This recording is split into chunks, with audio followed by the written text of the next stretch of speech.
பொதுவா ஒருத்தங்க இறந்துட்டா அவங்கள எரிக்கணும் இல்லைன்னா புதைக்கணும். இப்படி ஏதாவது ஒரு பஞ்சபூதத்தோடு சேர்த்தாதான் அவங்க ஆத்மாக்கு சாந்தி கிடைக்கும்னு நம்ம நாட்டில் ஒரு ஐதீகம் இருக்கு. உங்க அம்மா உயிரோட இல்லை. அந்த உடம்ப பஞ்சபூதங்களோட சேர்க்க வேண்டியது உன் கடமை. அம்மா இன்னும் சாகல, உயிரோட இருக்கா. பகவத்கீதை படிச்சுக்கிட்டு இருக்கா. பகவத்கீதை. நான் இருக்கிற வரைக்கும் அம்மா இருப்பா, அம்மா இருக்கிற வரைக்கும் நான் இருப்பேன். அம்மாவை பத்தி ஏதாவது பேச நீ அம்மாவோட மருமக, அதான் உன்னை விட்ட.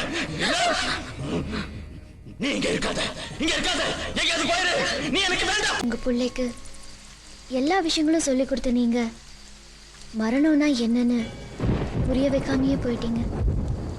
மற்ற விஷயங்கள்லாம் தெளிவா இருக்கிற உங்க புள்ள உங்க மேல மட்டும் ரொம்ப பைத்தியமா இருக்கான். அழகு தெளிவாகணும்னா ஒரே வழிதான் இருக்கு.